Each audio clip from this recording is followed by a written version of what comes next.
All right, let's talk about investing. Sooner or later, every investor faces this classic dilemma. It's a real showdown between two super popular strategies, and today we're going to break it all down. Dollar cost averaging versus buying the dip. So, what's the smarter move? I mean, really, what should you do? Should you just invest steadily, bit by bit, no matter what? Or do you play it cool, hold your cash, and wait for that perfect moment when the market just tanks? That's the big question we're digging into right now. What we're really looking at here are two totally different ways of thinking. In one corner, you've got the slow and steady, disciplined approach. And in the other corner, you have the quick, opportunistic pounce. So let's meet our contenders, DCA and BTD. Okay, so here's the breakdown. Dollar cost averaging, we'll call it DCA, is all about being consistent. You invest a fixed amount of money on a regular schedule, say every month, and you just don't worry about what the market's doing. Then you've got buying the dip, or BTD. This is all about market timing. You're holding on to your cash, waiting, and you only jump in when you see prices drop. So let's dive a little deeper into dollar cost averaging. Let's say you decide to invest, $500 on the first of every single month. Simple, right? Now, when the market's way up, that $500 gets you fewer shares. But when the market's down, that same $500 gets you more shares. And that's the beauty of it. It's a huge psychological win because you're automating the whole thing. You're taking emotion completely out of the equation. No more trying to guess what the market's going to do next. It's all about discipline, not trying to be a fortune teller. All right, now let's talk about buying the dip.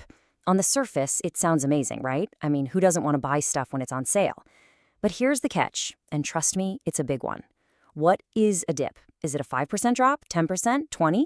And what happens if you buy in and then the market just keeps on falling? The real challenge, honestly, is the psychology. You have to force yourself to buy when everyone else is panicking, and the news is all doom and gloom. It's way, way harder than it sounds. Okay, so that's the theory. But how does this stuff actually play out in the real world? Well, let's put it to the test with a simple story. It's time for a little showdown, a tale of two investors. Okay, so meet Alex and Jordan. They both start the year with $6,000 to invest. Alex is our steady, consistent investor. He's using DCA, putting in $500 on the first of every month like clockwork. Then there's Jordan. Jordan's the market timer. He's holding all $6,000 in cash, and he's just waiting for the market to drop at least 10% before he makes his move. So let's watch how their year plays out. January, things are stable. Alex puts in his $500.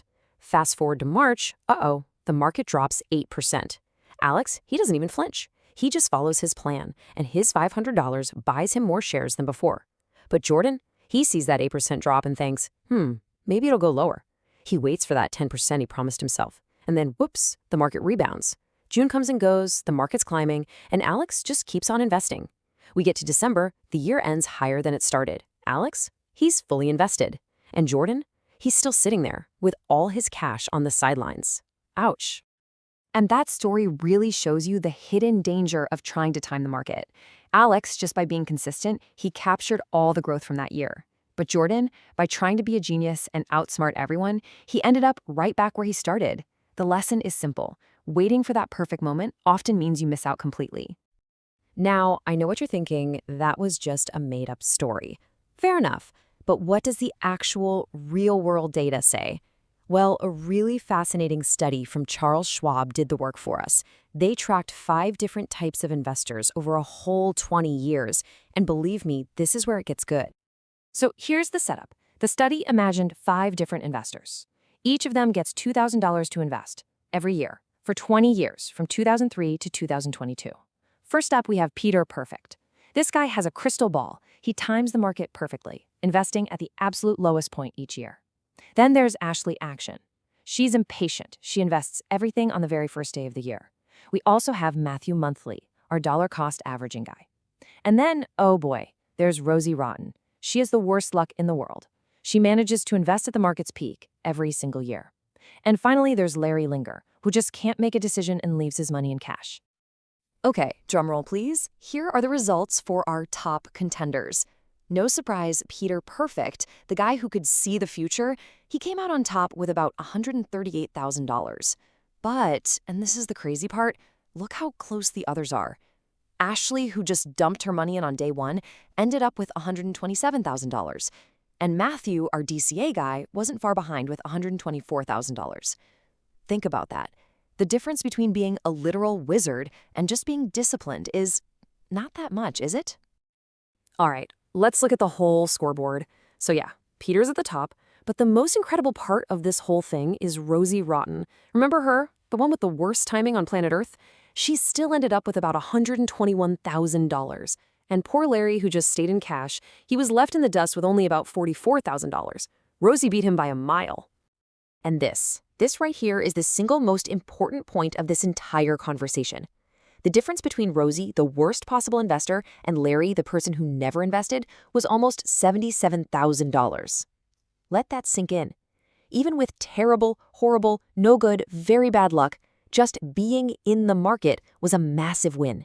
This is stone-cold proof of that old saying, time in the market beats timing the market, every single time. Okay, so the data is pretty convincing, right? But this whole thing isn't just about spreadsheets and charts. Not even close. The real battle, the one that actually matters, is fought right up here, in your head. So let's talk about the real takeaway for you, your mindset. You know, it's so easy to sit back on a calm day and say, oh yeah, next time the market drops, I'm gonna buy. But it's a completely different ballgame when that drop actually happens. Suddenly the headlines are screaming, crash, the charts are all red, and every fiber of your being is telling you to sell everything and run for the hills. Logic goes out the window and panic takes over. Most people just freeze. Or worse, they sell at the absolute bottom. Hey, and you don't have to take my word for it. Listen to the legend himself, Warren Buffett.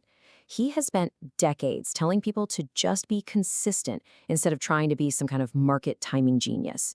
His advice is simple, powerful, and it's right here. So, what's the bottom line for you? Where do you go from here? Well, the evidence points to a really clear, practical path. Number one, set up a consistent, automatic DCA plan. This builds the discipline you need. Number two, just doing that one thing removes all the stress of trying to predict the future, which is impossible anyway. And finally, number three, really let this sink in. Your greatest weapon as an investor is simply time in the market. Because at the end of the day, the most brilliant strategy in the world is totally useless if you can't actually stick to it. The most powerful strategy isn't something you find on a chart. It's the one that works for you, the one that you can stick with when things get crazy. So the real question isn't about which strategy is technically the best, it's about which one is yours. What's your plan going to be?